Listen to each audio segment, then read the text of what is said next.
మా చంద్రబాబు నాయుడు గారు రాయలసీమకు నీళ్లందించాడు. మా జగనే రాయలసీమకు నీళ్లిచ్చాడు. జగన్ సీఎంగా ఉన్నప్పుడు 102 రాయలసీమ నీటి ప్రాజెక్టులు అర్ధాంతరంగా ఆగిపోయినాయి. 2014-19 మధ్య రాయలసీమ సాగునీరు ప్రాజెక్టుల కోసం చంద్రబాబు నాయుడు గారు 12,441 కోట్లు ఖర్చు చేశారు. జగన్ 5 ఏళ్ల పాలనలో కేవలం 2011 కోట్లు మాత్రమే ఖర్చు చేశాడు.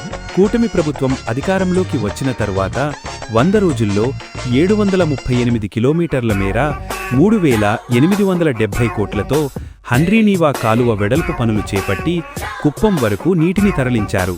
జగన్ ఒక గేటును అద్దెకి తీసుకుని ట్యాంకర్లతో నీళ్లు నింపి ప్రజలను మోసం చెయ్యాలని చూశాడు. ప్రస్తుతం 6,613 కోట్లు సీమ ప్రాజెక్టుల కోసం ఖర్చు చేస్తున్నారు. రిజర్వాయర్లలో నీటి నిల్వలు సమర్థవంతంగా వినియోగించడం మరియు కాలువలు పైప్లైన్ల ద్వారా ఉద్యాన పంటలకు నీరు అందించడానికి ప్రణాళిక రచించారు. జగన్ రాళ్ళు రప్పలుతో పాటు దొరికిన చోట దొరికినట్లు దోచుకున్నాడు.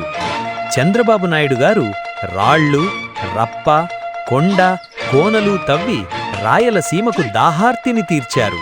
చంద్రబాబు నాయుడు గారు వచ్చారు. రాయలసీమను రతనాల సీమగా మారుస్తున్నారు.